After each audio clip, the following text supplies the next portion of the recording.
And we are live. Another broadcast in the Roofing on the Rise studio.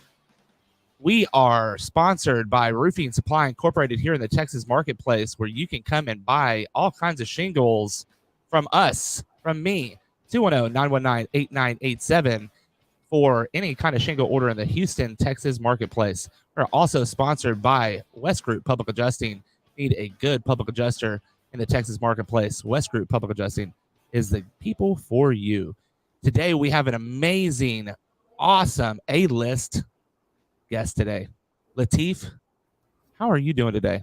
I'm doing great. How are you, bud? Man, I am fired up. I'm Hey, excited thanks for that the you're invite. on. First off, I really appreciate it. I love what you've been doing, and I like how it's coming together. Very Man, excited for you. thank you. I really do appreciate that. A lot of hard work and effort here, coming in every day, or at least 3 times a week. And we dropped a little bit. Not that our ratings are huge, but on Facebook, we dropped a little bit because we had no live streams at all last week. Okay. I took a week off. Like I needed. Well, you need a break after once in a while. Dude, we aired 30 episodes in less than 3 months. 30 episodes in 3 months. That's pretty insane. Now, and those are live. You're not sitting there waiting for later. This is like now. Yep. Very cool. Yeah, it's all out there. So there's 30 episodes on Spotify. There's 30 episodes on YouTube, and there's 30 episodes on Facebook. So you could find this anywhere. Now we got 31. I'm just going to have to keep up with it today. I love it. No, it's been great. And I appreciate you inviting me. I was excited to be part of it and be part of the elites that you've brought on or what have you. And I appreciate the sponsors also giving us the opportunity to do this as well. So let's go from there. Absolutely, man. Let's jump into this. Boss Up Solutions. I mean, let's just start. Like, Lateef, you're pretty well known in the industry. Let's just start there. Like, where did you get your claim to fame here in the roofing industry? They say like there's no bad publicity, right? So I'm gonna say when I got in this industry, I was born in a general contractor family, and my dad, went from remodels to doing land development. I did that quite successfully in my younger age. I was the guy that got rich quick and just was doing great. Economy in 2008 when it tanked, I got in this industry as a contractor. I actually started working, in the storms, Illinois, Oklahoma, later Texas. And then, as it grew, it was just learning how to do stuff and learning how to operate, learning to do different things, but then kind of being young and kind of just going at it like a lot of guys today. I made my mistakes, caught myself in trouble, got into battles with the state.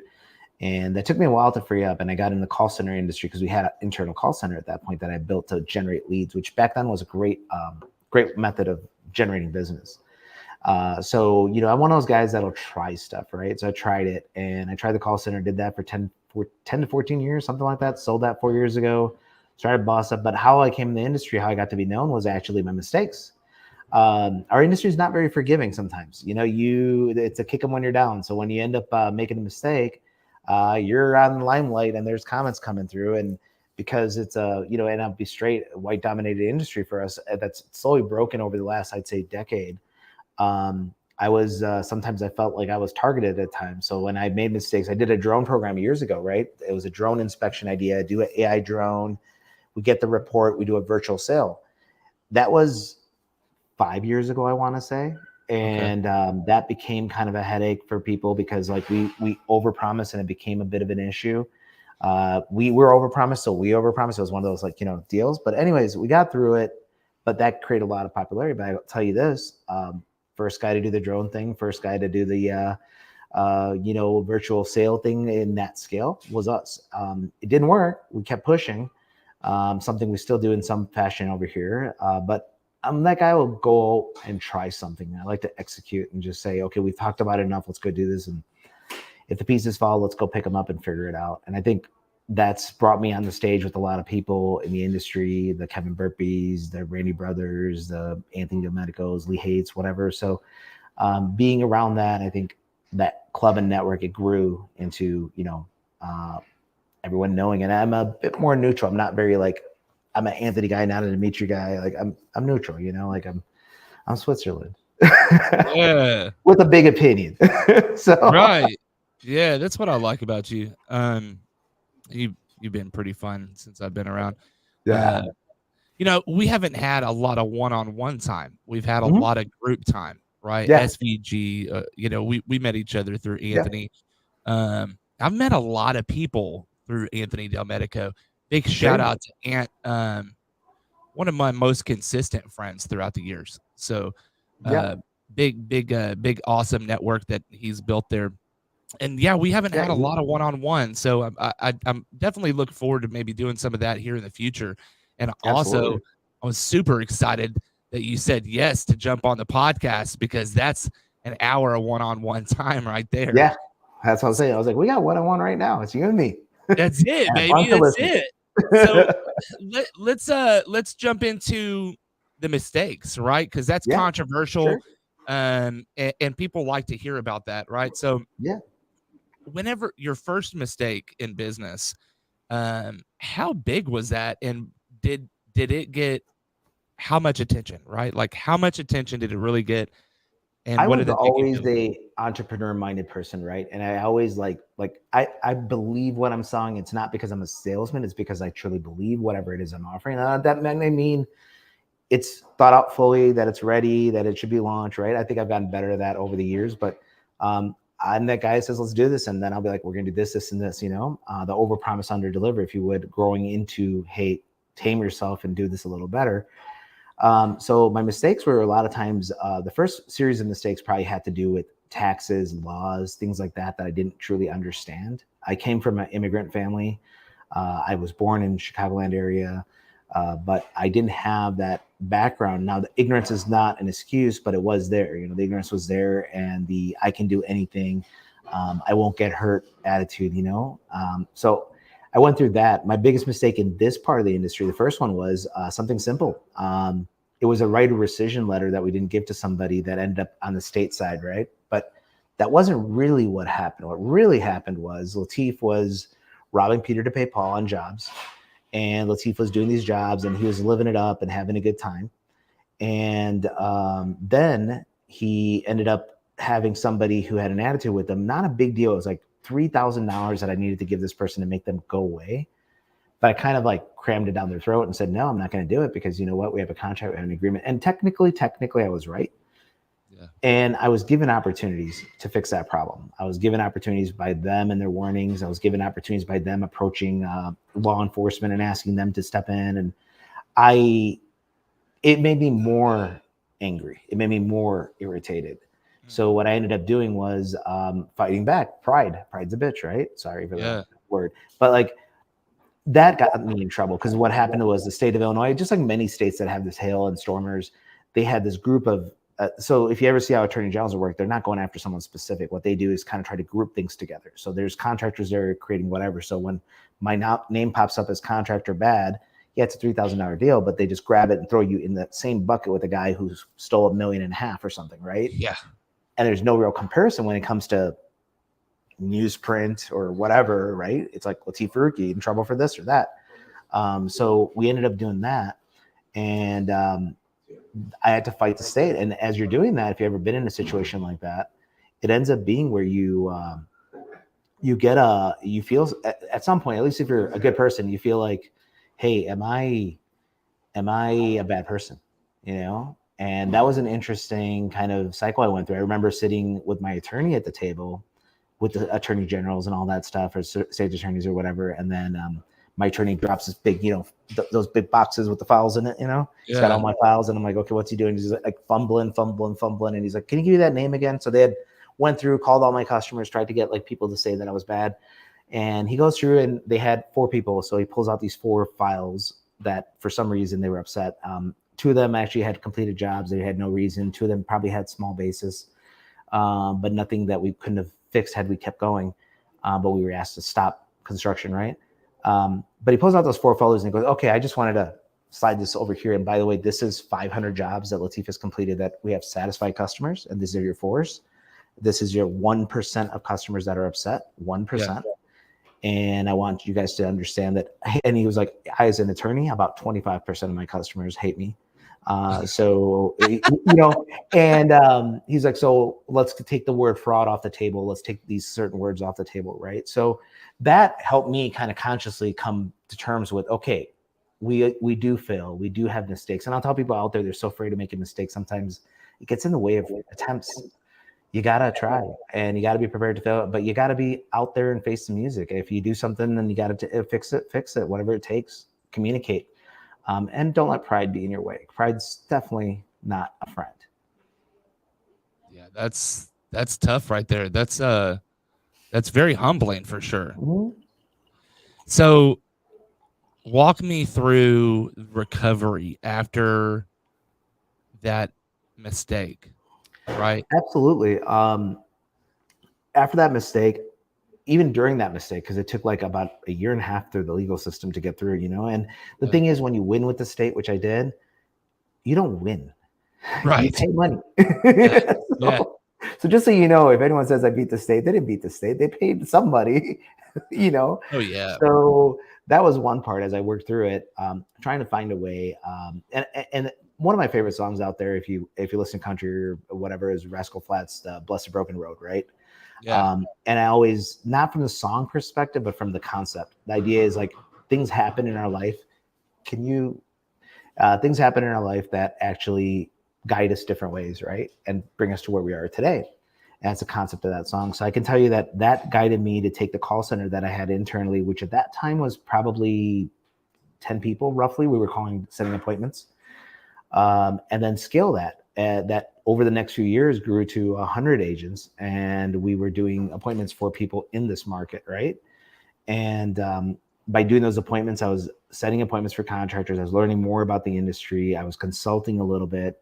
And even when I won and I had the ability to get my license back, I just said, you know what, I'm done with that part of it. I think there's a different way I can service this industry.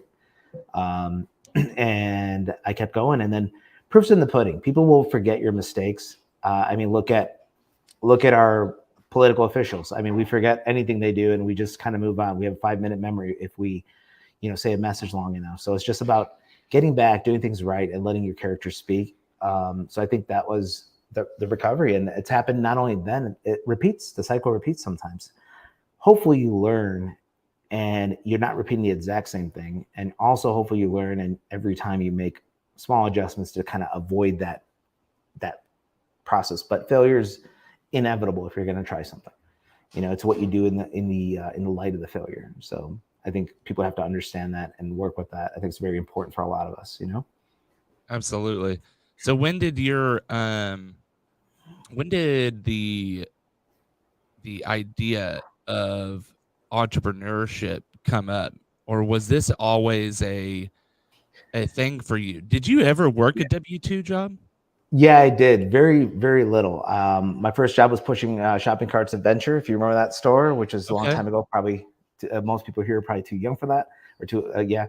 And I worked till my last job was when I was 21, Okay. 21, 22. I'm 47. So for that long, I've been unemployed. I always had an entrepreneurial spirit. I would help my parents out with their business.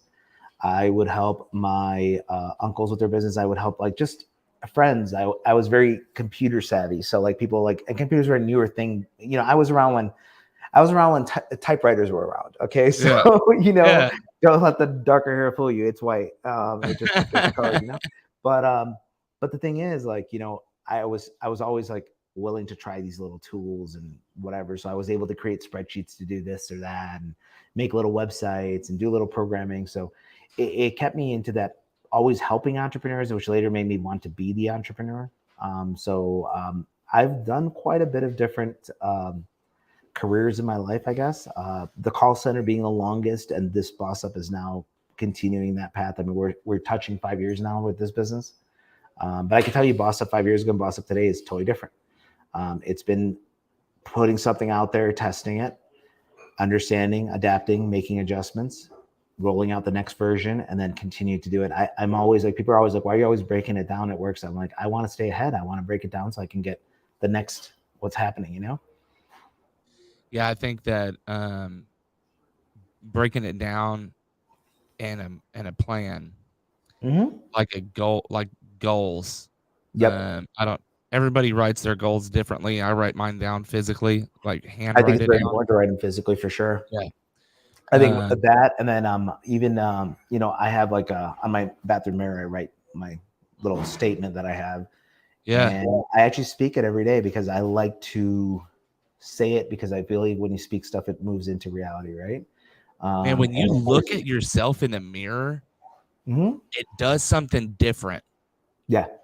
My son had an attitude from hell the I other wonder where you day. got that. Oh man, his mama. There you go.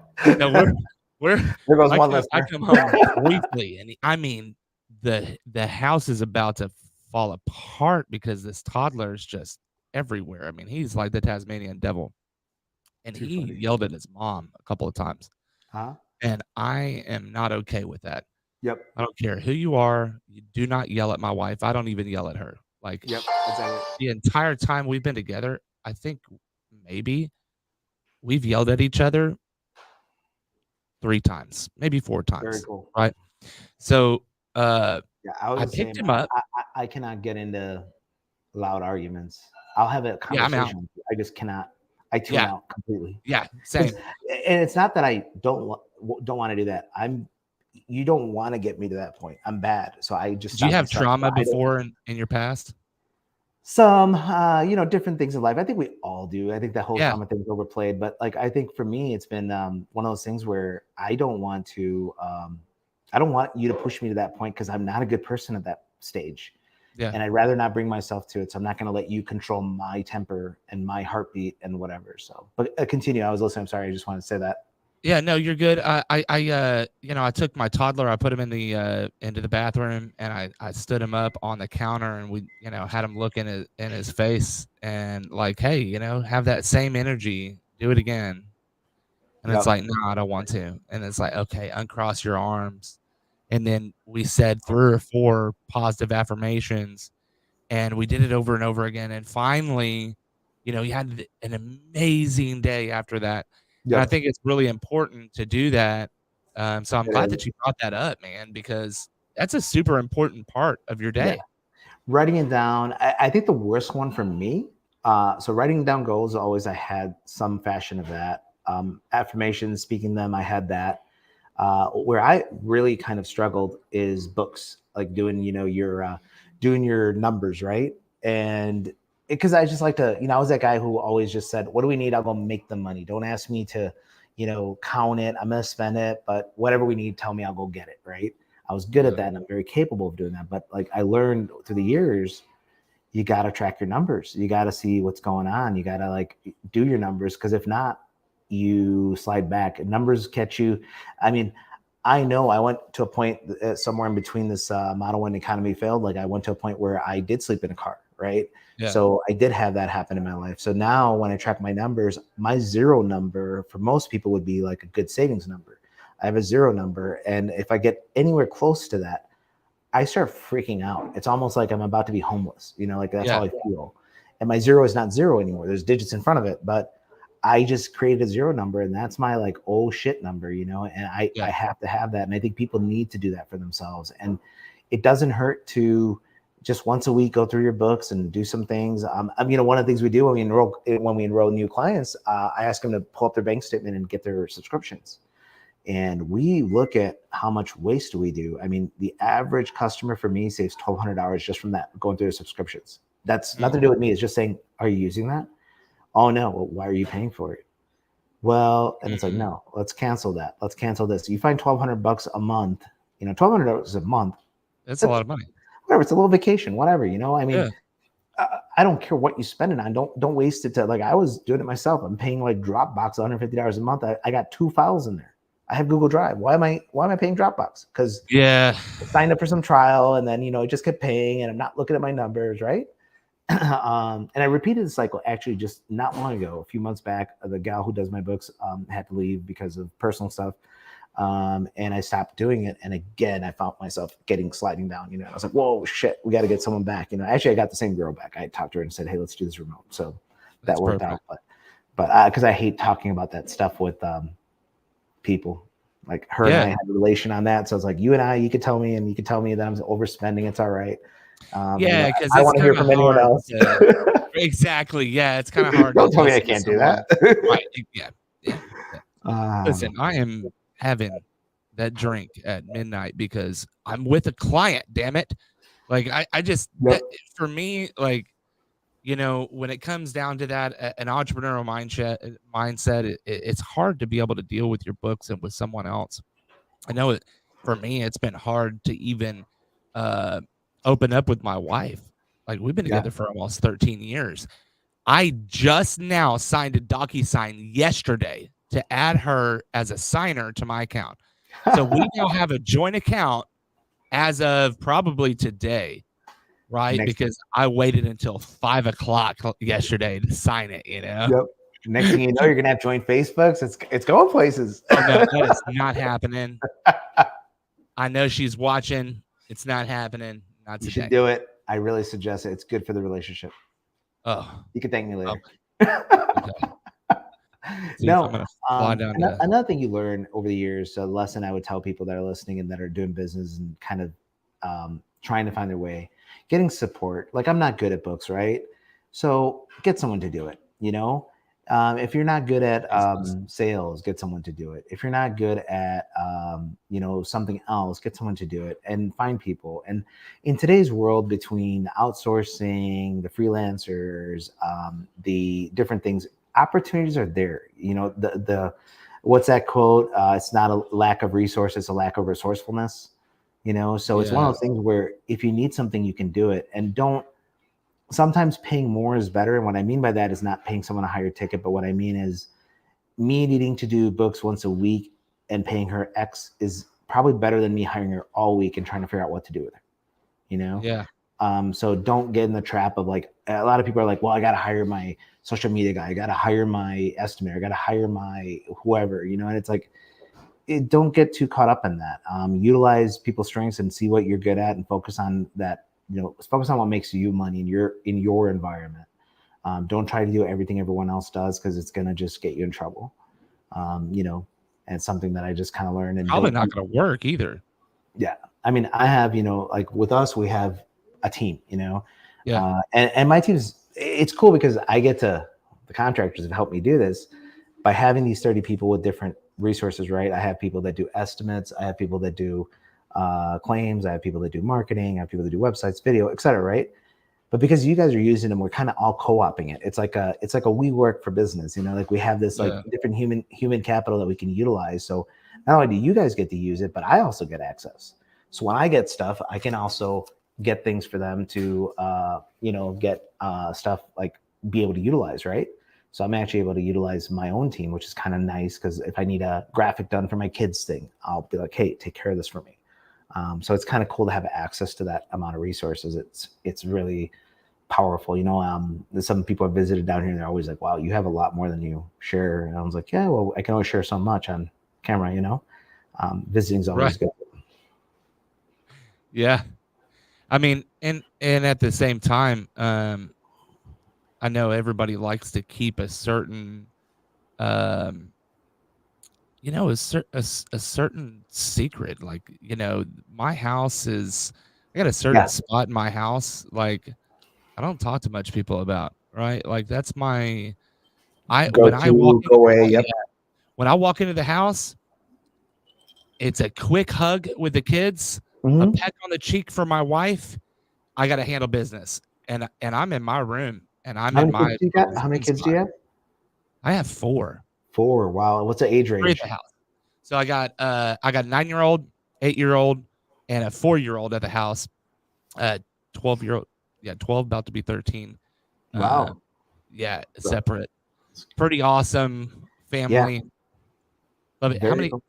I got 2. I got 2 daughters. They're both older. One's in med school. She's 24 right now. Okay. The other one's 22. She's the entrepreneur. She's the one helping a little bit with our marketing. She's written a book. She's all over the place, and she's me, more educated and more driven, and probably less fear. So it's kind of scary in a cute face and a cute body, you know, like, so it's very dangerous. Very dangerous. Yes, absolutely. I mean, So, are you a religious person? I grew up in a very religious family. So I'll answer it. I Okay. grew up in a Muslim family, right? Very religious. Really? My dad was very religious. My mom grew into religion over time, I think, but they both really preach a lot. So we grew up very strict household, but we Yeah. had some freedoms. We weren't super strict, but certain things, right? It was kind of like when you walked in the door, you left America behind. You walked in, and it was my dad's castle. There was no U.S. There was no nothing. This is Yeah. this door, right? So we had that, but like, so at my core, religion's still there. I still do my prayers here, every morning. I still do my little bit of stuff. I'm not a big follower of everything. I think I think I've noticed myself. I went completely away from it at one point, and I see myself sliding back towards it again. But on the Okay. other side, faith, God, the ethics, morals, the basics, yes, 100%. They're just instilled in me. They are what they are, right? Drink Um, alcohol, eat meat. I'll drink alcohol. I do that, but I actually, side note, in 2.5 weeks, I'm actually having my final drink for life. I made a deal that I decided that I'm going to do it. I did last year. I did Really? a birthday to birthday. I took a year off. My Okay. staff laughed at me because I mean, look, I got a bar behind me, Yeah, yeah, yeah. like literally, right? So drinking has been Right. part of the lifestyle, if you would. And I think the industry pushes that a little too. So that It was there does. as well. And then, 47 again, I just decided, I told myself before 50, I would do it. And I was like, no time like the present. I feel myself have a lot of opportunities, a lot of things. So I told myself, okay, I'll have a few weeks here left and I'm going to just close it out and be done. But I did year to year, no problem. And I told myself I'll revisit it and I want to do it next time permanent. Yeah. And then kind of put myself in a position where I could do it. So I'm saying it here publicly. I say it to other people publicly. I'm like, and it's not that people can drink and be happy. They can drink around me. I don't care. Yeah. I just Absolutely. feel I'm done with it. I think I probably drank enough in my little window to make up for those other years to come. So Yeah. I think it's about quantity. I've already done the quantity. I'm about Yeah. 87-year-old to drinking, So Yeah.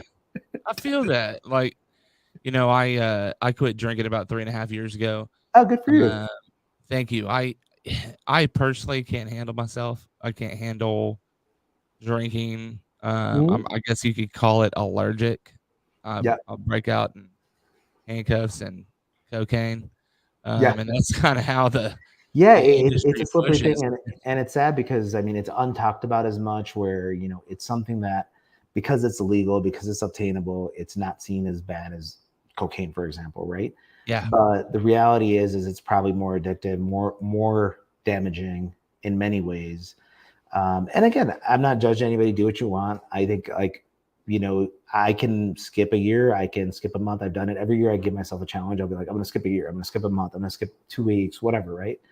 Um, but this year I just decided I want to do it because I'm looking at all the people that, and this is not, I don't want it to sound wrong, but I feel like people that maybe aren't as educated or have as many resources available to me are doing better than me because I feel like I check out for some time by taking my alcohol break.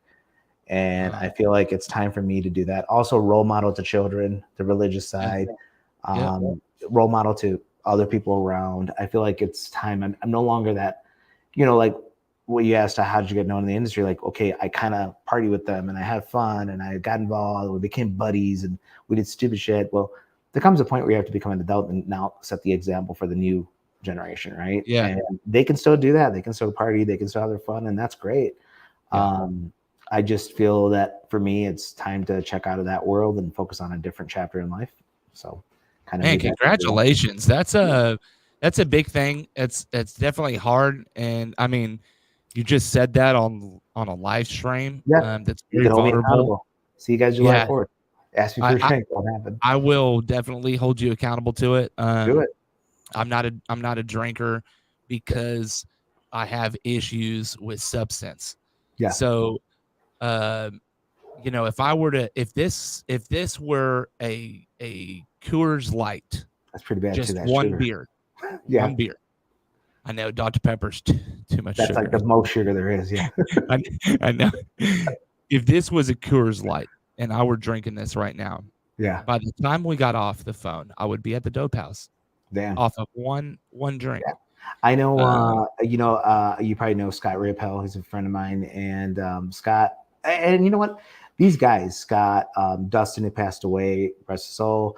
and a few of these other guys that are out there like that, they become inspiring to me. Dan Young, another person, is inspiring to me because when I talk to them, I do it. But Scott's interested because he has the same story as you. Like I'll be like, oh, you don't have a drink. Like I've had that conversation with him because we've known each other, and he'll just be like, man, I do a drink. I'm gonna be out there doing just like you said. I'm gonna be doing this. I'm Yeah. gonna be doing that. Yeah. You know, and he's like, I don't. And I've never I'll be got shacked up in a hotel with 2 hookers for 4 days, and you will not know where the fuck I'm at. Like, I'm sorry, See, and Kalish, that's you're sincere. gonna have to I bleep really that appreciate out. that you. I appreciate that you're like open like that because that is a problem for some people, you know. Yeah. And then it's kind of like, oh, I won't let it happen again, and then it repeats. That it's like I won't let it happen again, then it repeats, you know. And it damages homes, damages health, damages life. The home is, you know, I started to go to AA, and it was because I tested positive for cocaine, and I tested, probably should have tested positive for like pot or something, but because I hadn't done cocaine in like 8 or 9 months, dude. But I tested positive for 8 cocaine or at a 9 months, level. and it showed up. Yeah, I tested positive at like a Wow. 800 on a scale of 1,000. Wow. And so they made me leave my home. And this is actually how I came back to the Houston marketplace, Okay. because I had no place to go. And someone reached their hand out and said, "Hey, let me help you." And Yep. they were far from perfect. Yeah. But God still used them. They were drinking, still doing drugs in that house, whatever, but kept it away from me. Yep. But still, God used them to help me in that I was in the lowest of lows. So I started going to AA because I had to. And then I just kept going because I found out that the person, actually, not the person, the issue, my biggest problem was staring at me in the mirror. Yeah. And I couldn't stand it. Yep. So I just continued to go.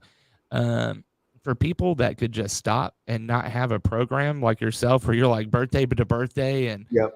my hat's off to you, because I have to get immersed myself in a program that keeps me solid. So like Mondays is my day. I'm on the board of the AA that I'm in, the chapter that I'm in, and God bless their soul, we had a 3.5-hour meeting Monday.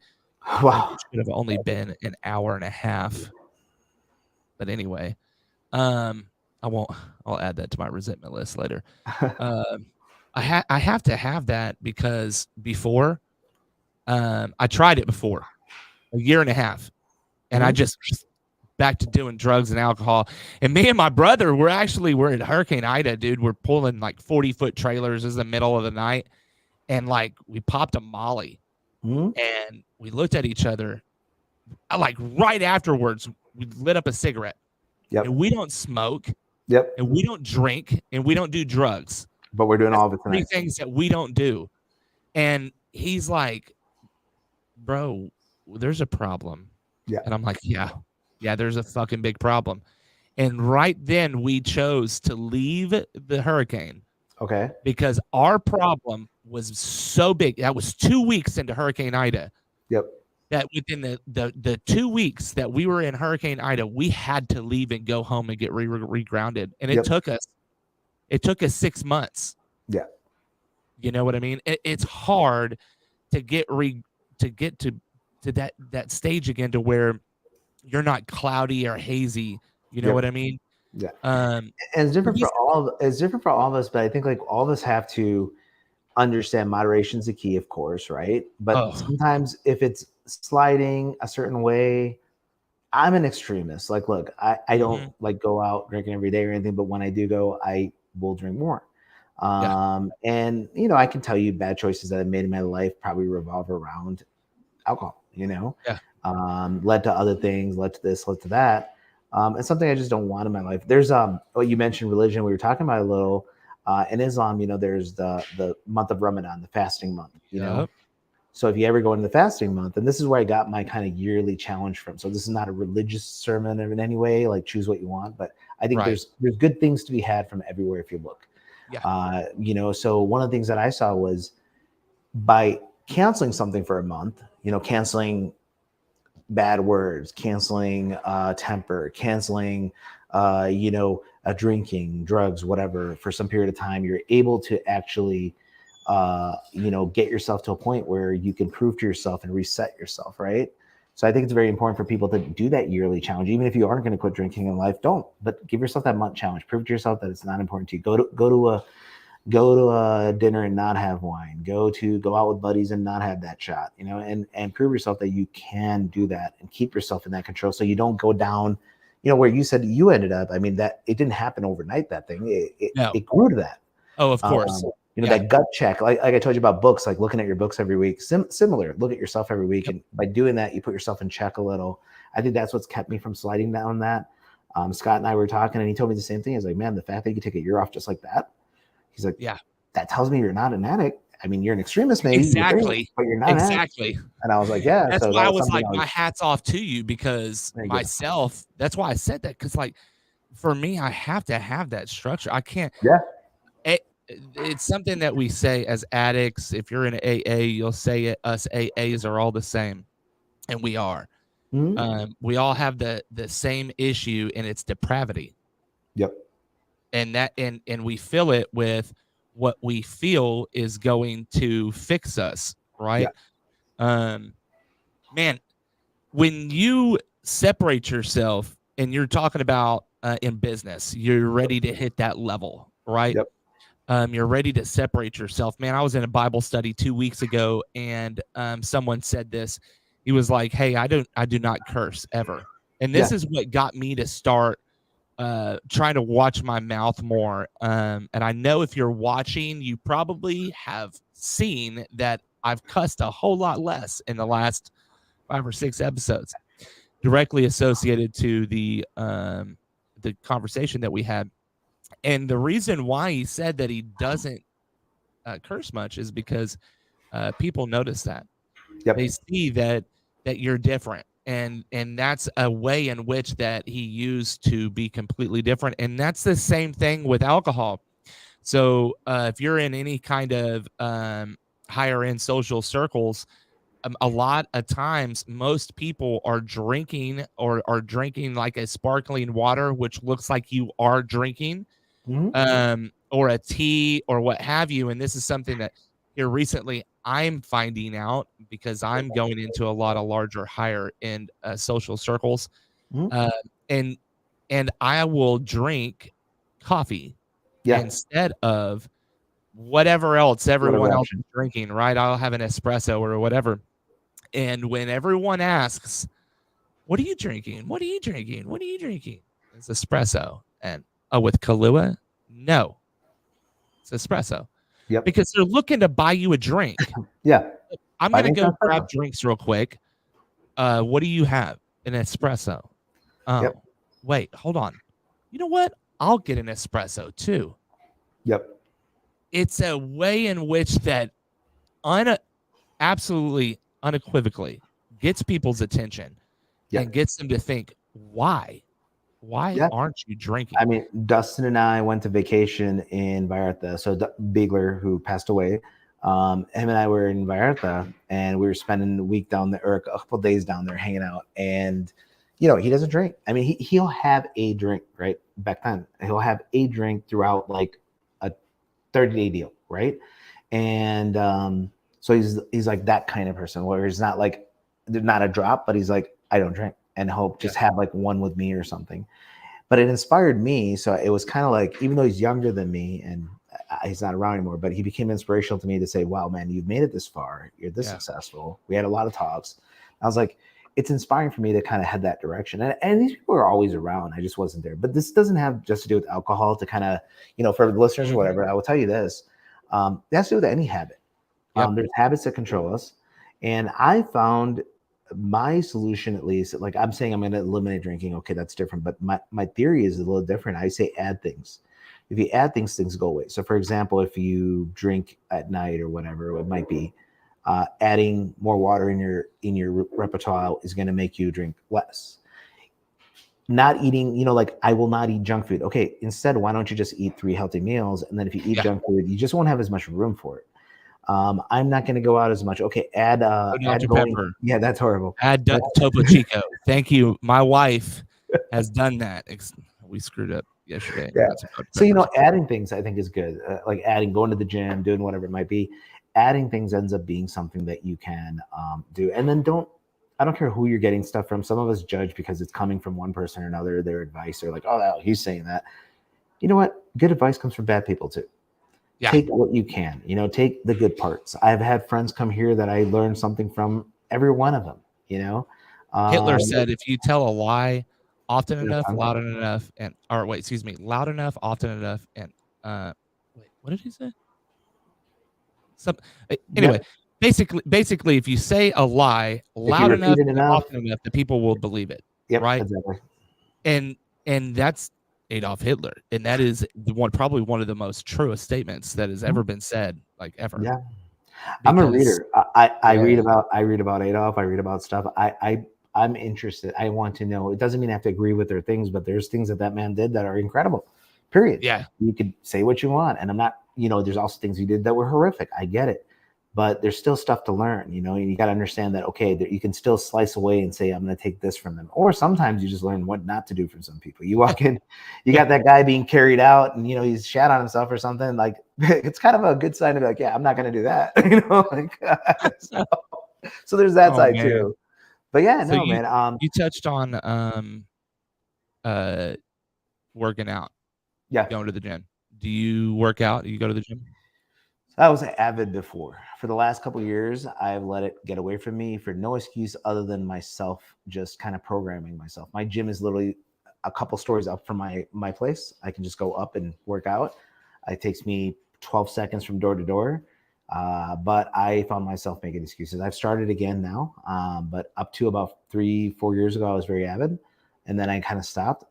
You have no excuse. Let myself go. No, I have no excuse. And yeah, just like me, I have no excuse. Same thing. And when I started doing it, I start thinking clearer. I start doing better. It's just getting into that, forcing yourself a little, and just got to push yourself a little. So Dimitri was down here about a week ago or whatever, right? Yep.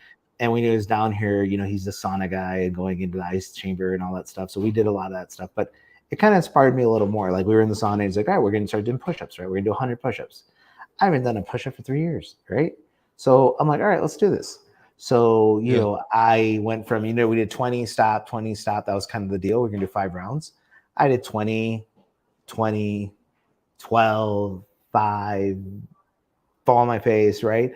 It didn't matter. The idea there was, it pushed me to say, hey, I used to be able to do this. Let's do this again. And we're in a sauna steaming away doing this. And I'm like, wow. And I hadn't done push-up for that long, but it pushed me to go stuff. So again, good things. Like Dimitri, don't like Dimitri. I don't care, but it's something that is good that he's doing. He's working out. He's doing that part. It's something good I could take from him, right? He likes to put ice cubes in wine. I hate that. And I told him that's just horrible. I was like, why would you? And he squeezes limes in the wine. I was like, bro, dude, what are you doing? Dimitri, listen, bro. Listen.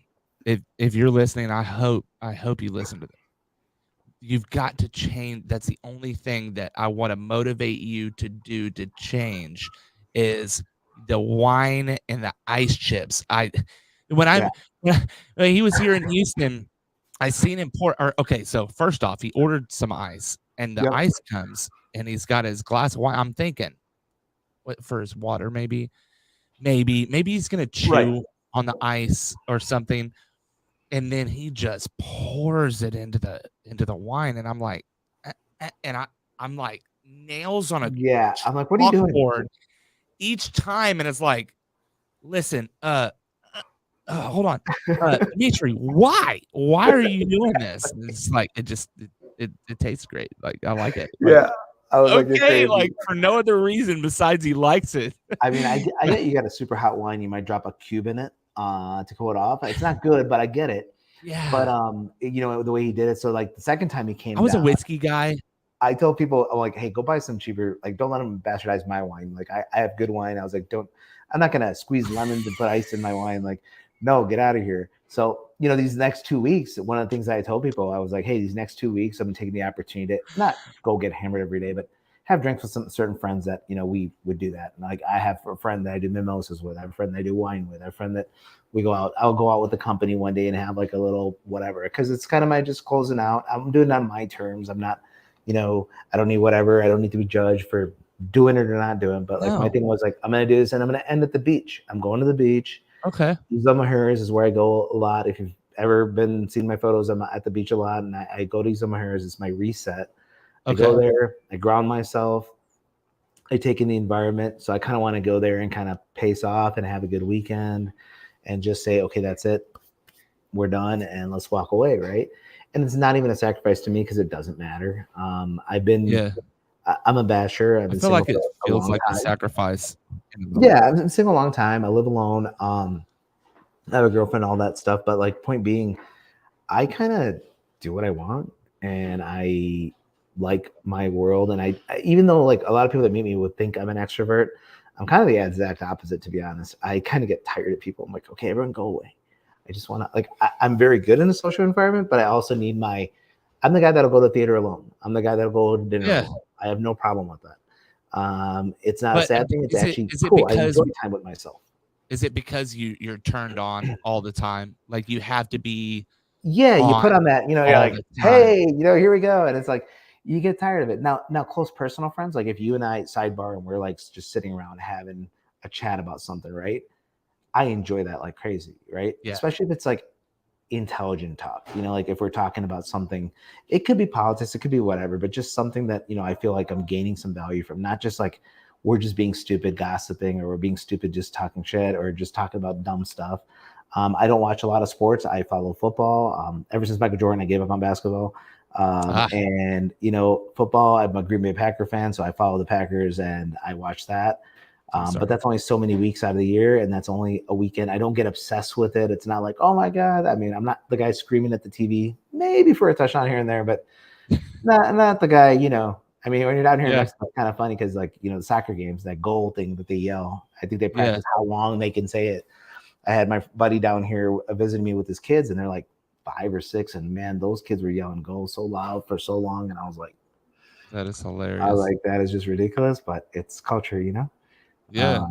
So yeah, but no, I like to challenge myself for different things. So working out's one of them. Now I've been looking a lot into that reverse aging stuff, right?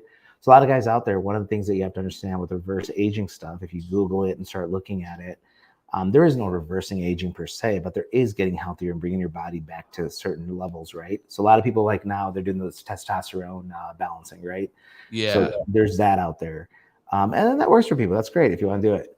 I do NAD. I do the IVs every week where I do the NADs treatments. So I'm sitting there for 2 hours. So NAD is something our body naturally produces, but as we get older, we produce less and less of it. Okay. So if you look it up, Joe Rogan, who got me on it was Joe Rogan and Dana White had an interview. And I just love Dana's statement where he was like, I think he said something like, I think he's 54. So he's like, I believe I started feeling like this is how 54 is. Like, this is just how it is. Like, I'm 54, so this is how my body is. So he started doing this stuff that Grant Cardone's been pushing, that 10X therapy or whatever. So it's the red light, infrared light stuff. It's the NAD, it's the cold plunges, and a couple little things.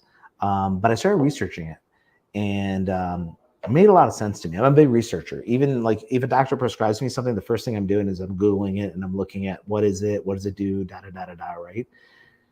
So I researched it and I really liked it and I started doing it. And honestly, I could tell you I've been much healthier. I feel stronger. My appetite went back up. I recover quicker from hangovers, which hopefully will go away anyways here soon. But point being, I love that treatment. So I've been doing more of it.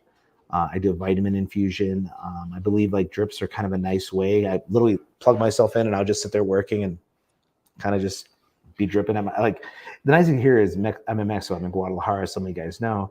And the advantage is there's a lot more access to things. So I'll have the nurse show up at my house, plug me in, and I'll just sit here. I could be doing this interview and be connected to a drip for all you know what I mean? And I literally will do that. And it's just cool. So I've been looking at that, different foods, different berries, different stuff. And everyone says wine's healthy for you, right? And scientifically it's proven that a glass can be healthy or whatever, but the actual chemical, it's called Reverterol, I believe. And that chemical, you can buy it in pill fashion. And that chemical, when you buy it in pill fashion, the pill is equal to 40 bottles of wine, one pill. Oh wow. So you can't argue the health thing and just take Right. Yeah. Yeah. away. Just keep drinking away. You can actually, because you get 40 bottles, and if you ever try drinking 40 bottles, I'm gonna tell you it's not gonna be a bad week. You know. Good Lord. So, I but was yeah, never a big wine guy, maybe a Moscato guy, but definitely couldn't do 40 bottles. yeah, we Like, got Moscato over put here. a fucking Moscato or bottle Moscato? down and Is I am Moscato different than hurting. Moscato? Moscato, Yeah, I like, Moscato. yeah, it was, yeah, it's a little, it's Okay. sweet, bubbly. I don't know.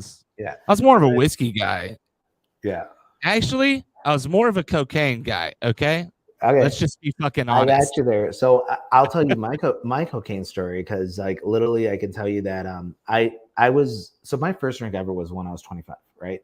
I Okay. never had a single drop because my family was religious. We didn't do that stuff, and I just decided one day, okay, I'm going to do it. And it went from that to, okay, I'll drink every Friday and that's it. And then it went from there to, doing more, right? Yeah. Becoming a lifestyle, if you would, right? So during that period, one of my friends and I would go to vacation a lot, and he would do coke, and I was like, "You're crazy, bro. That's just bad shit. You can't touch that stuff. That's horrible, right?"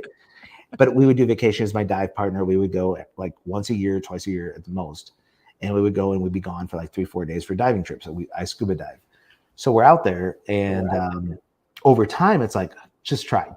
And that peer pressure, not so much peer pressure, but like, you got that one high school friend that like, like they'll tell you, hey, let's go TP a house. And you're like, let's go do it at 47. You're like, what the hell am I doing? I'm TPing a house. But like, you just have that little, like, you flash back to 14 when you're with that person. So he's like that guy for me, right? So I started touching it and I started doing it, but we did it once a year on this trip. So I was like, okay, whatever. I can live with that in my conscience, right? And then he came down and visited me. I was in Guadalajara. This is probably 8 years ago, 9 years ago. I don't remember. So we started like bringing that stuff down. But then I started noticing that it wasn't for him like it was for me, a vacation thing. It was a lifestyle. And I started that next 3 to 6 months, I'd say. It started becoming a little bit of a lifestyle for me. And not because I actually truly enjoyed it, to be honest. It was more like it was a cool thing. And it was just like me being like, screw the world, I'm able to do this, right? And then I caught myself and I said, you know what? This is bullshit. So that 6 month period, I would say it ramped up pretty good. But after that, when I stopped, that was 5 years ago, I haven't touched it. And it was probably a 6 month period where it got like excessive. But when I say excessive, like Dan Brazilian, I could probably do them under the table for that period, for that period. Right. So my tolerance That was me too, dude. I mean, Yeah. same shit, man. I mean, it wasn't like I was Pablo Escobar. No, but It just like randomly happened at a party. I was completely against it. And then that guy, and I was like, people don't talk okay. about And it, then it was like, bring me more. It's just Yeah. like weird. If It was a weird thing. People are ashamed of And it. for They don't me, talk my about it. innovations are, Yeah. We keep it secret. And I think like sharing our flaws. So, like I call it our online life, our Insta life, right? So my daughter, when she was younger, she had 2 Instagrams. She called one Finsta, fake Instagram, right? And I used to make fun of her for that. Now she's this Instagram sensation, so everyone knows who she is. But like, point being, I believe we all have this, like, I want to show you what I want to show you. So I stand next to a nice car. I stand next to a pretty woman. I stand next to, whatever. And Eric Thomas, I follow him a lot. And, he's got that, let me follow to your bedroom. Like, he's like, let's see where like, you show me this. Let me follow you. Like, what's your like really like? Like, what's behind the curtain, right? And I think there's a lot of lessons that people listening to us and can learn from, all of us can learn from each other, but we can learn by sharing some stuff where we do fail. We did something stupid. Like you openly said, hey, I'm going to do cocaine.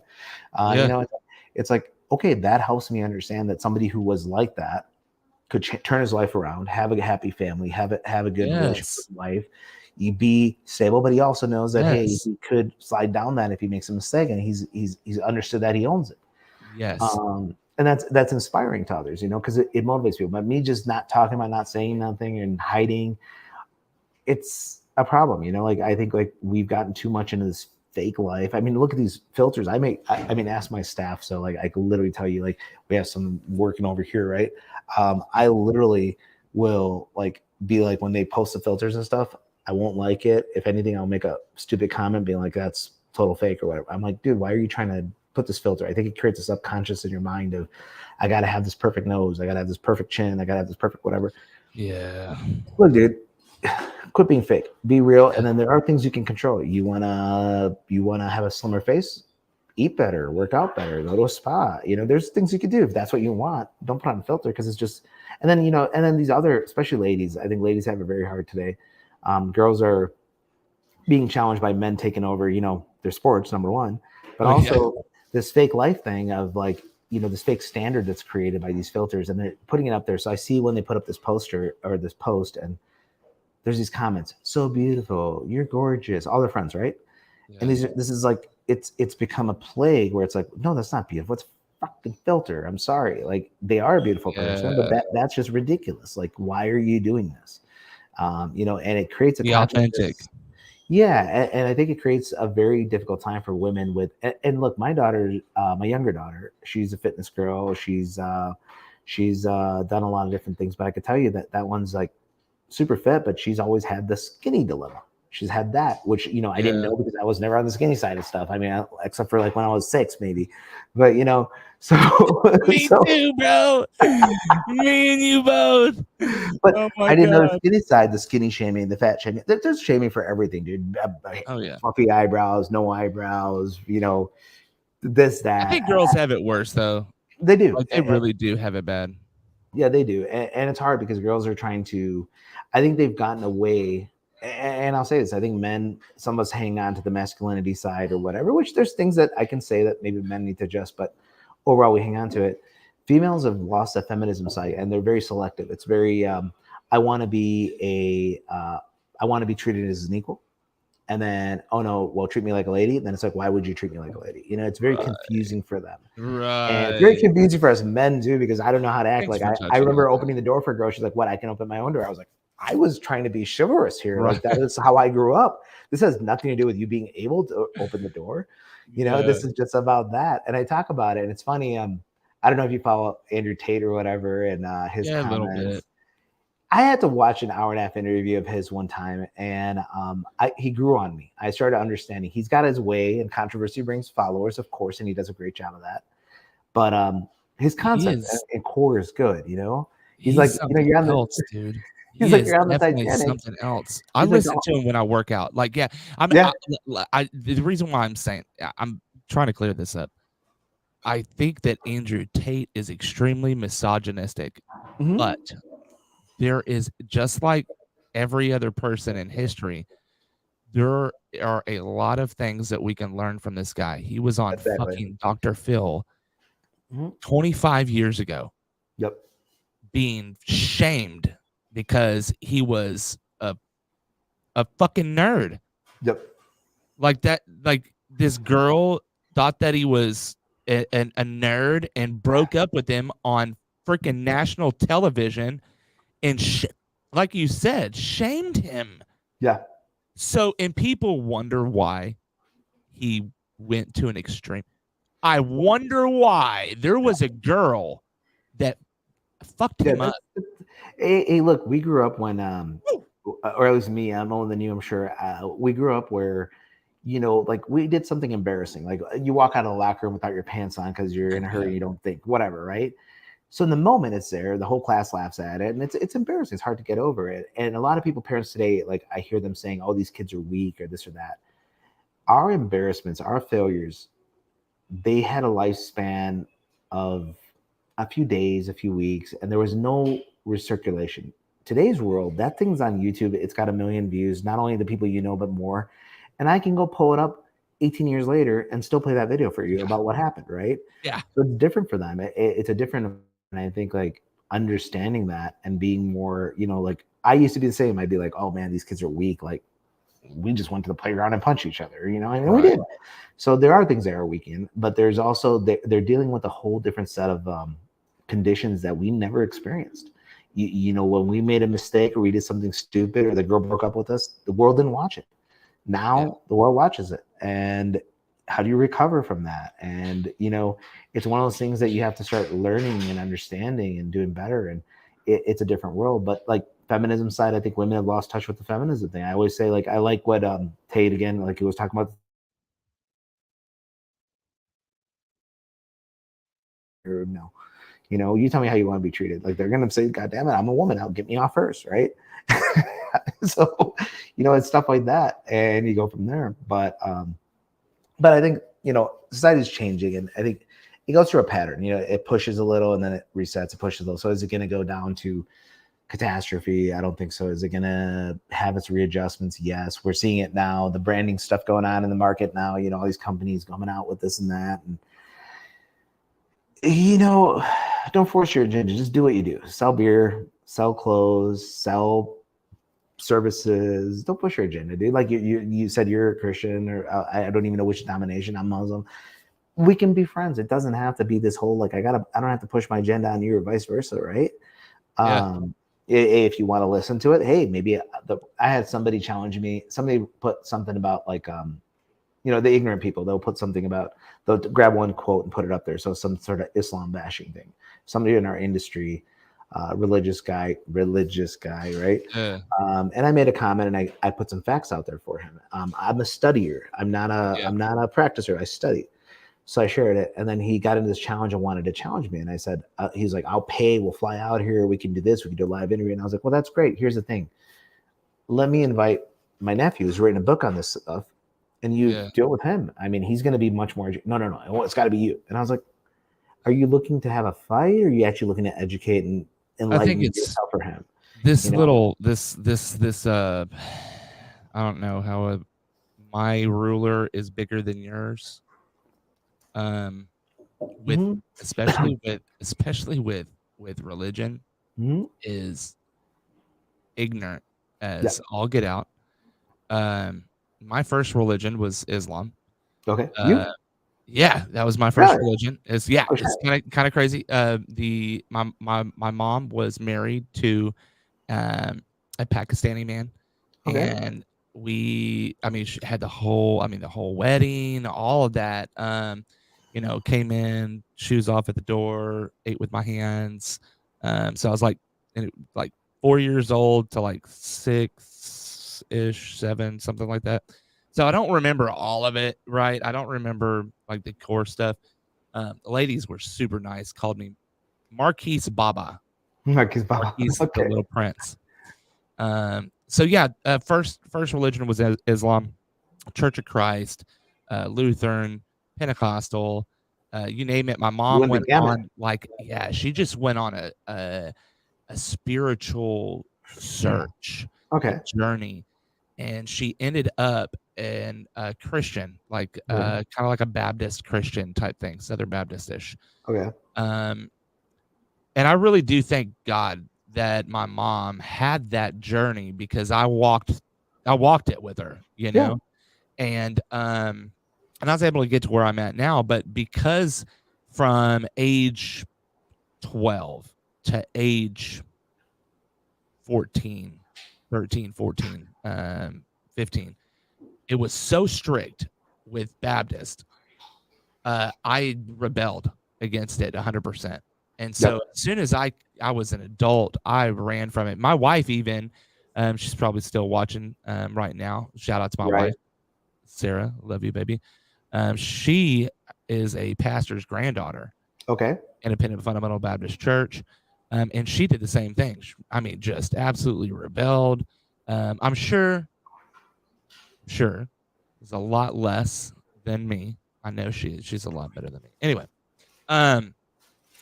and so our life was, as young adults, as young parents, just kind of do whatever we want, and then we didn't think about our children. We just did not think that because we're doing what we want to do, but we're influencing everyone. I'm talking everyone, from Facebook to my children. There are people watching all over the place. And the way in which that I was raised, I was in the Bible hardcore. I read the Bible 7 times before I graduated high school.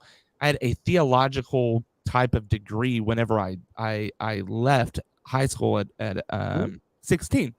And so I was able to spit all this knowledge and say all this stuff, but I didn't live it. So it wasn't It was oh well, this dude is going to talk about it, but he's not doing like what. And so I wanted to be different. And man, I'm in this Wednesday, every Wednesday at 7:30. There is a Bible study called Contractor Fellowship. Shout out to Jim Johnson, Contractor Coach Pro.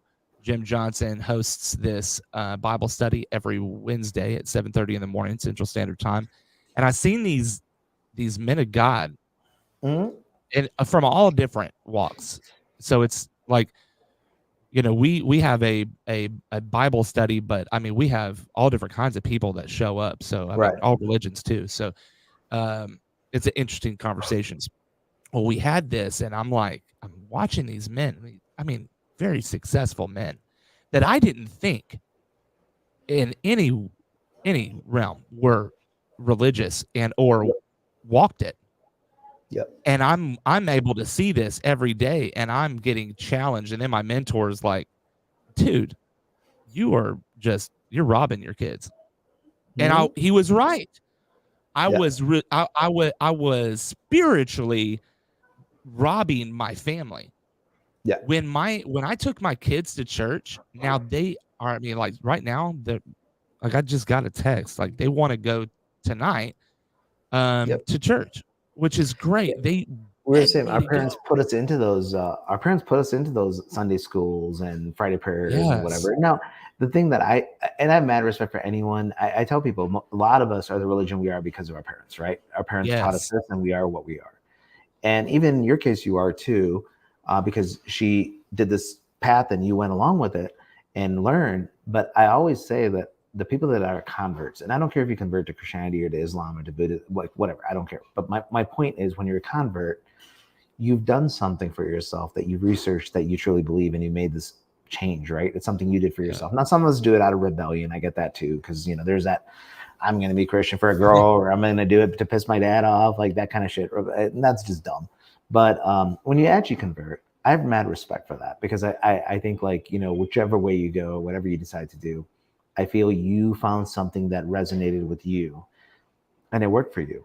But religion, every time I'm asked, the question that gets asked, and, people have their religious kind of what they believe is the answer when they go, well, what's a path to God, right? And it's like, well, you have to be Muslim, you have to do this, you have to be Christian, and you have to do this, you have to be this type of Christian, you have to do that, right?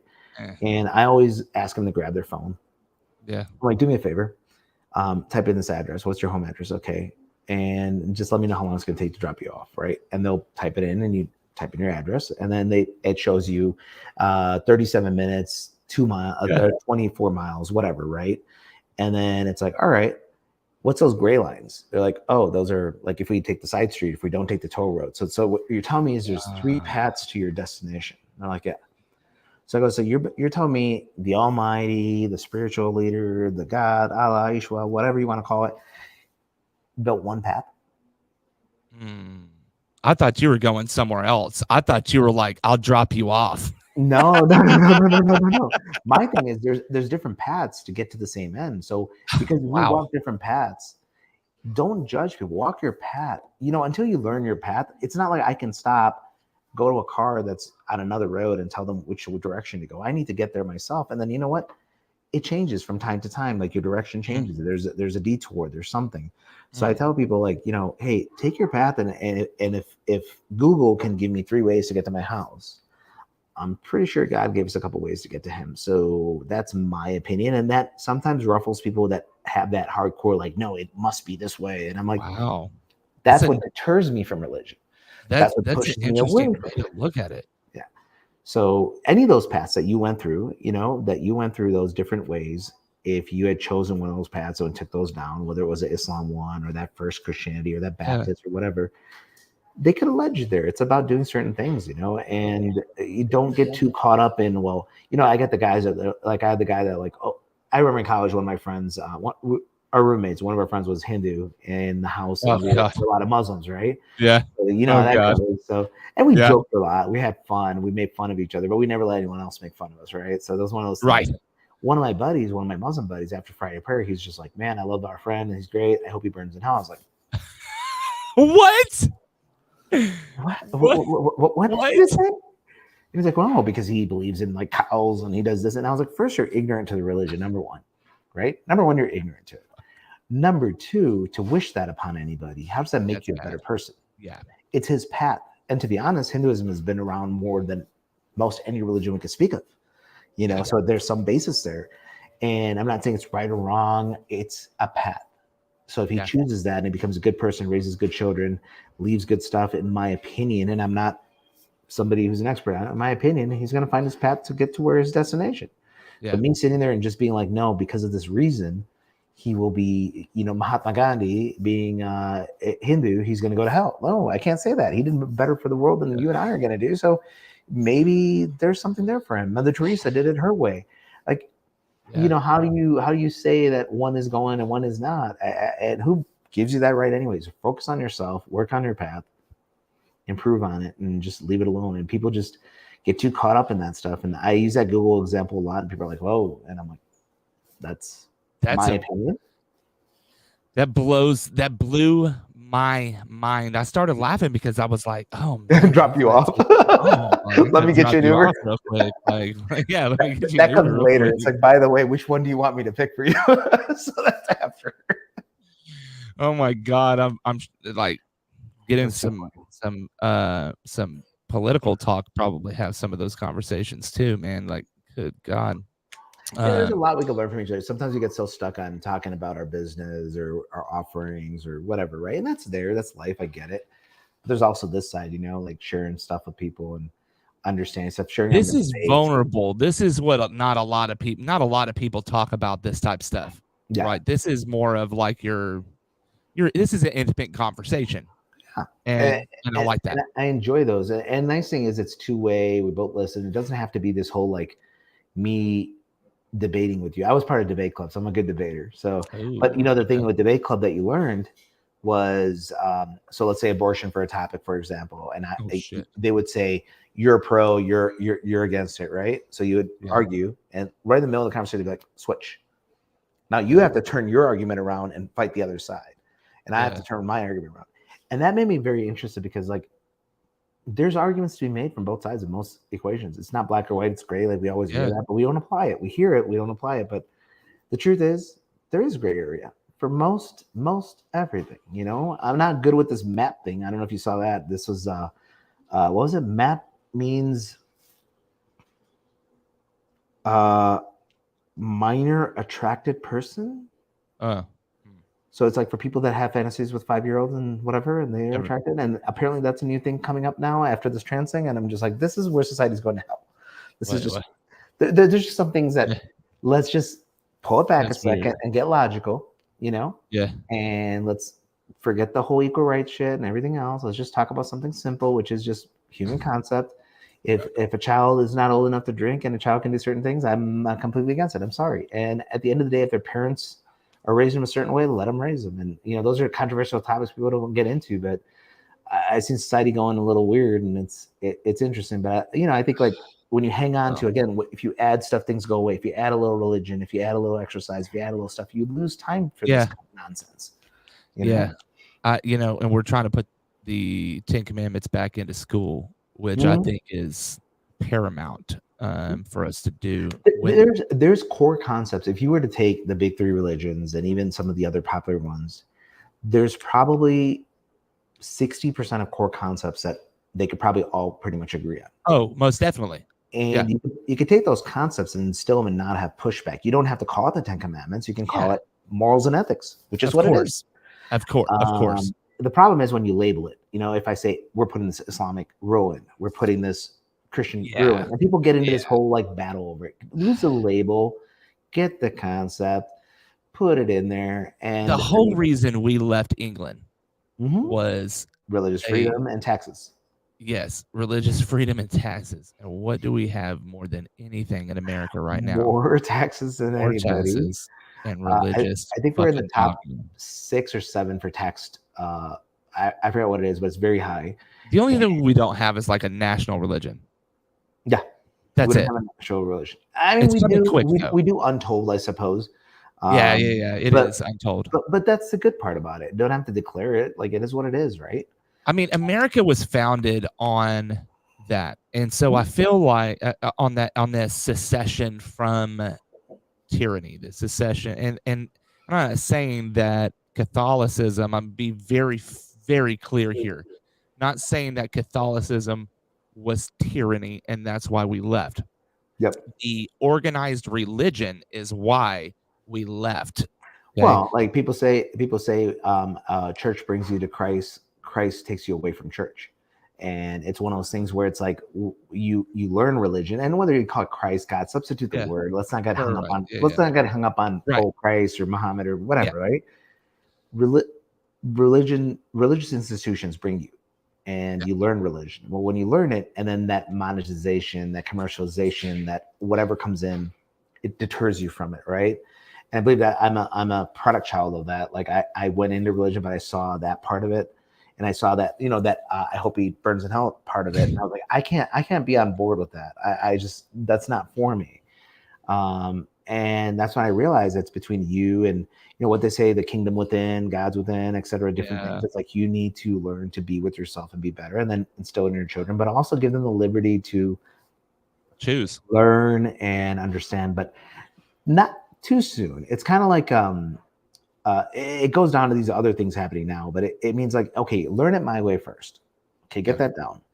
Now learn how to compare, and then if you want to make decisions when you have enough background and ability, make your decision. I can't stop you. You're an adult.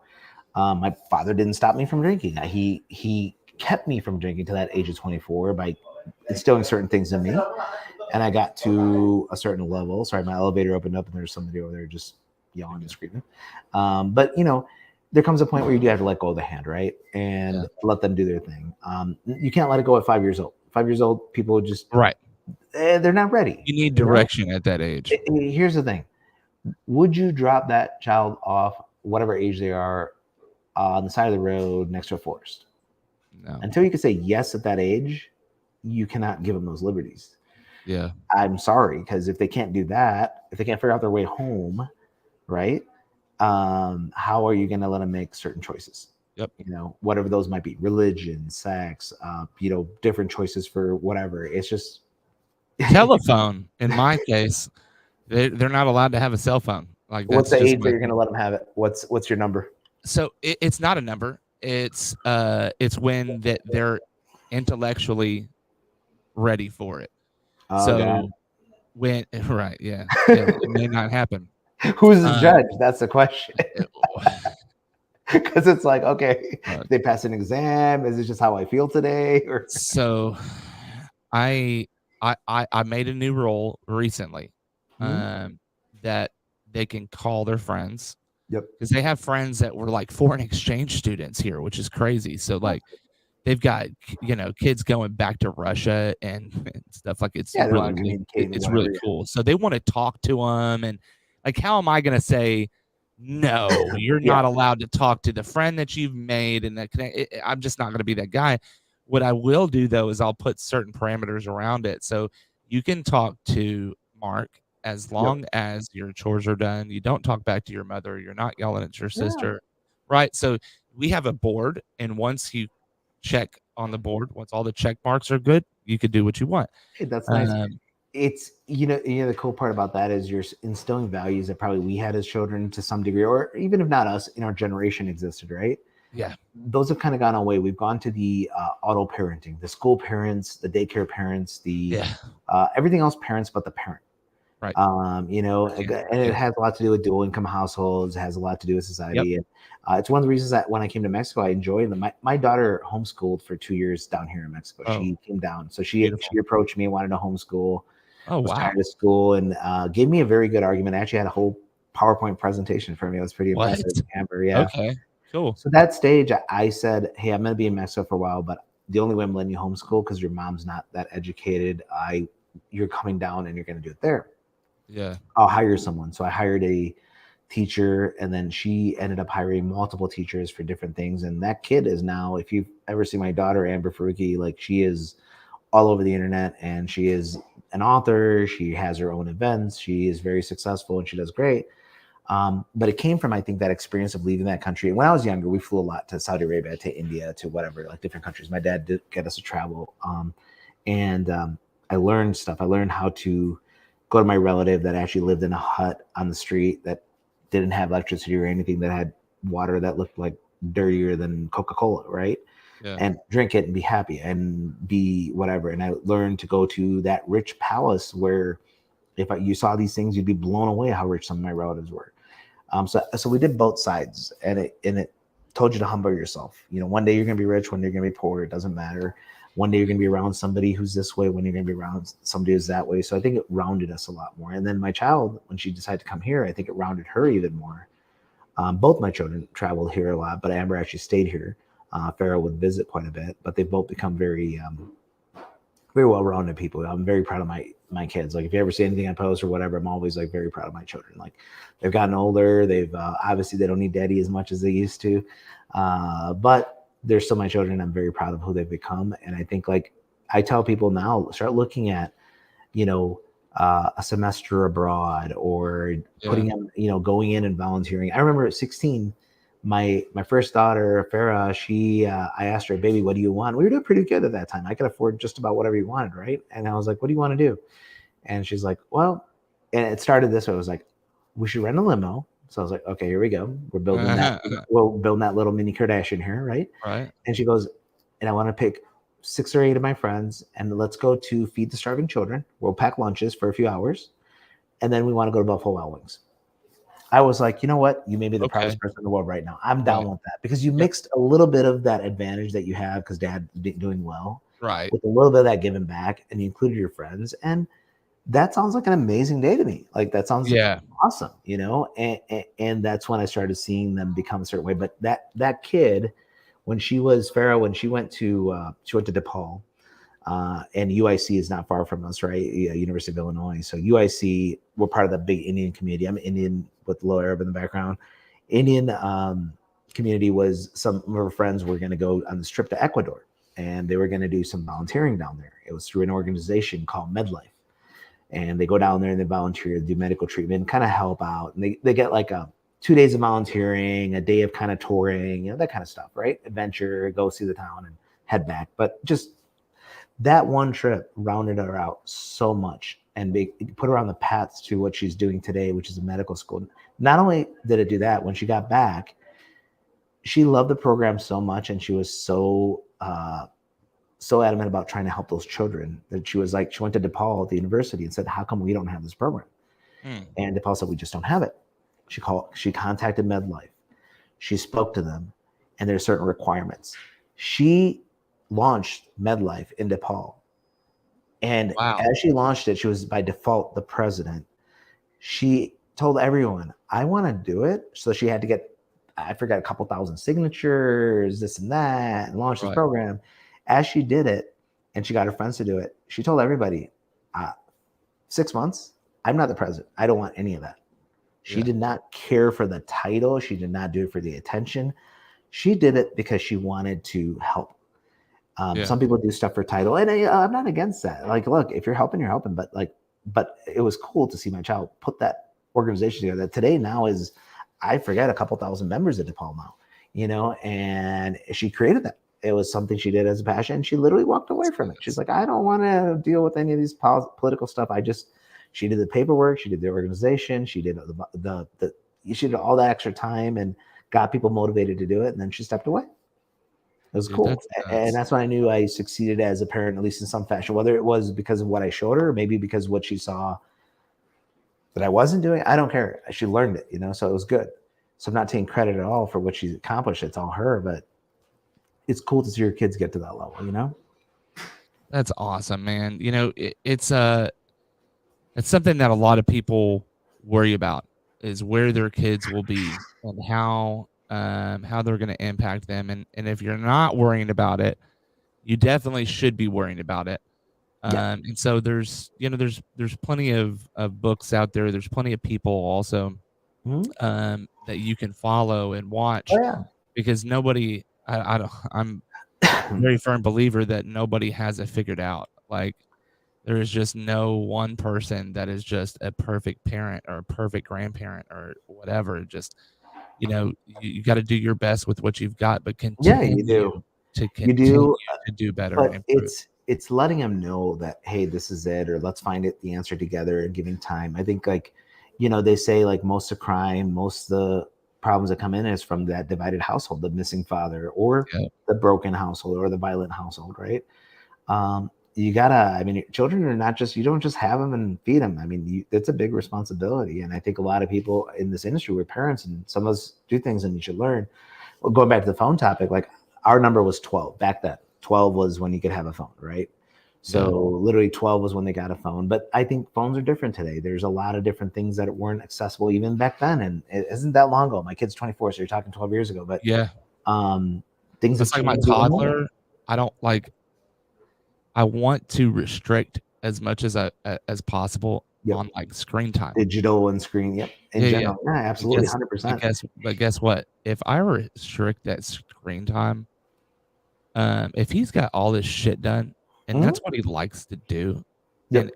and it's not excessive, I am putting a dampener on Mhm. that child because uh, we are not okay, our children are not us, and we had different things growing up. So I feel like if I dampen in that, then he's definitely not gonna be, the next Bill Gates, Yep. right? So, so I changed the way that I thought because at first I was like, "Nah, you can't do this," and I kept him away, and now it's different. So it's Well, I could definitely tell trying to you, adapt. growing up, we did Sunday school for the Islam part, right? And I could tell you a lot of my friends that I grew up on my Islam side, on my Muslim side, the Sunday school, whatever, they were also very restricted by their parents from no alcohol, no this, no Yeah. that, no girls, no whatever, right? And I could tell you when they got to college and they finally had that one chance of freedom, they Mm. went all in, all Mhm. in. There was no moderation for them. Yeah. Luckily, when I did my thing, I was moderate because I still had fear of my father, to be Yeah. honest. And But I ate dinner with a guy, 2.5 weeks ago, 3 weeks ago. He's a lawyer, and he's mhm, Islamic. And dude's from actually he's royalty from Sierra Leone, okay, and he's he kept going like this, and I'm like, what is he looking for? What is he doing? And he was looking for like, wa- like he was looking for like a family member or someone from his mosque uh-huh, because he's not supposed to drink, and right, so he's like, oh no, I feel like I'm gonna get busted, yeah, I'm gonna yeah, die, dude. Like somebody's gonna come over and just like crack me over the head. yeah. And literally the whole night, I mean, very, very wealthy, prominent member of society. And he's just looking over his shoulder the entire night. So Yep. like I want to have respect for religion, but I also don't want to be like that No, you don't that want to be that scary. way. And I see guys living a Like fake I life just sometimes. I've been in this industry for a yeah. while, and not just the industry, but just people I've been around. I see I got divorced, shit, I don't even remember now, 12, 15 years ago, right? Whatever it was. And I chose that because I knew I was going to go a certain way. I didn't want to be that father that was out messing around or doing this and that, right? And I knew I was going to end up doing it. So it's like, do it right, like end things and do what Yeah. you do. And then there was other reasons too. But at the end of the day, like that was one of my main things. And I see people that visit here or that maybe I see out and they're doing that thing, but it has to do with alcohol, it has to do with women, it has to do with different choices. And I'll just be like, dude, Yeah. you're a damn adult. All right. Stop If you're living a not rented if lifestyle. you're not happy, do something about it. But don't, and then especially if, and my friends know this, if your wife calls me and you want me to cover because you're at my house or something, I'm gonna be like, It I ain't got no happening. clue. Left him at the bar. Yeah. I won't say anything more. I'm not gonna throw you under the bus, but do not put me in the middle of that nonsense. I'm a damn adult and I do what I want. I made a hard decision that allowed me to live my life the way I want to live. And I'm not telling you to make that decision, but I'm telling you to decide if it's important enough, do it. If it's not, don't. But this sense of people the way they are sometimes, it's funny because when I get married visitors, I actually get more like, I'm like, oh, I'm gonna have to take them out and do this and do that. versus single visitors. I'm like, okay, the single guys are gonna be more fun. We could just go to a bar, have some beers, chill out, hang out. Like it's different. Thank I think God that I have a wife like I do. Again, shout out to my wife because we she talk sounds about like an amazing business person. stuff. I don't know her, but one day I hope to chat with her, meet her. She is an Congratulations for awesome dealing with you she's so a much. freaking saint, dude. And she, yeah, I mean, if you pay attention, like I'm all over the place. And I mean, odd hours of the night sometimes for some of these, highfalutin events and stuff. And so, we talk about it before I leave. Like my wife knows, like that, like weeks, months, sometimes that these events are coming. Yep. And she's okay with that. And actually, she rides like until 2:30. One night, like 2-3 weeks ago, Yeah. I'm up. I'm talking to some guys in politics, and I've got like everything hammered away. But she texts me and she's like, "Hey, don't forget to ask such and such." And I was like, "Oh shit." Yeah. Yeah, I haven't asked that. I had it in the back of my mind, but it wasn't like on the forethought of my mind. And it like right before I left, I'm like, "You're fucking golden. Thank you." Yeah. And so like those I'm very blessed that I've got those times where my wife would just say, "Hey, look, this is what's going on." Because otherwise I feel like I'd be fucking lost, dude. Like No, you need that completely. person. And So some you'd have people a lot find of it. fun with me.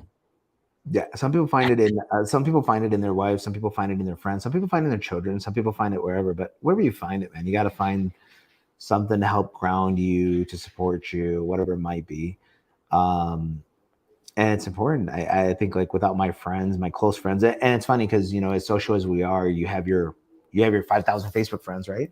You have your 12,000 LinkedIn people, and then if I was to tell someone like my true core friends, I can name them off on one hand, not two anymore. Like literally one hand, I could tell you, and I could tell you I speak to probably two of them on a weekly basis, and the rest of them probably more on a month to month basis because we just are.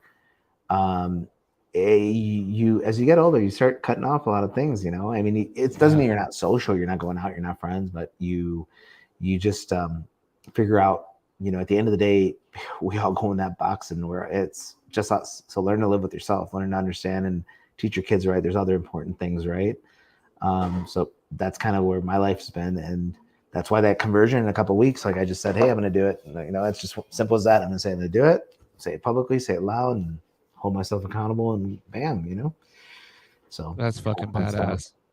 And Lateef, I appreciate you coming on. Man, it's been fun. I enjoyed it.